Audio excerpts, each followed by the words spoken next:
جتنے غلیظ ترین گناہ ہیں کہ جن کا ذکر کر کے گھن آتی ہے،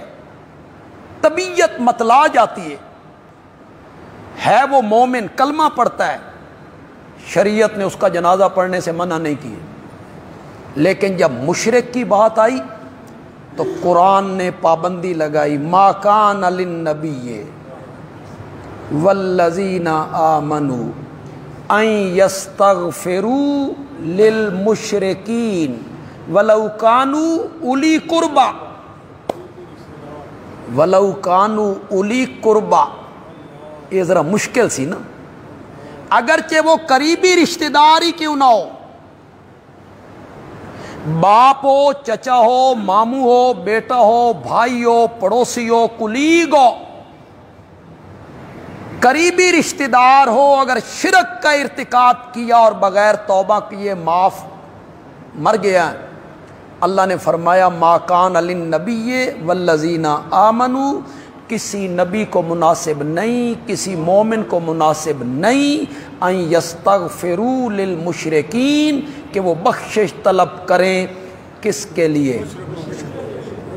یہ قرآن ہے، قرآن میرے متعلق نہ کہنا بے شدت کر رہا ہے اور مولوی ہوندے ہی شدت والے نے، یہ قرآن ہے۔ ہمارا کام ہے آپ کو بتانا، سمجھانا، ماننا نہ ماننا آپ کی مرضی ہے، قیامت کے دن آپ جواب دیں، کم از کم یہ تو نہیں نہ کہیں گے کہ سن پتہ کو نہیں سی، اس لیے میں آپ کو سمجھا رہا ہوں۔ مشرک کے لیے مغفرت طلب کرنی، اس سے شریعت نے کیا کیا؟ منع۔ کسی موحد بندے کو مشرک کے لیے مغفرت طلب نہیں کرنی چاہیے کہ یا اللہ اسے معاف کر دے، اتنا جملہ نہیں کہنا۔ تو کیوں نہیں کہنا یہ شاید میں ہی بتاؤں گا۔ اتنا جملہ کہنے سے فرق کیا پڑتا ہے؟ مولا معاف کر دے اس کو،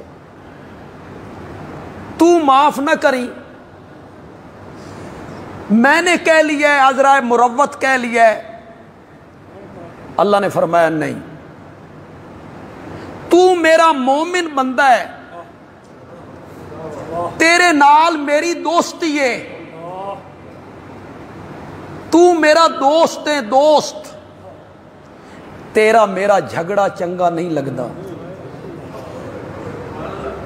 تیرا میرا جھگڑا چنگا نہیں لگدا، میں عرش سے کہوں میں نے اس کو معاف نہیں کرنا، تو فرش سے کہے اس کو معاف کر دے، نہیں، تو بھی فرش پہ وہی بات کر جو عرش پہ میں کر رہا،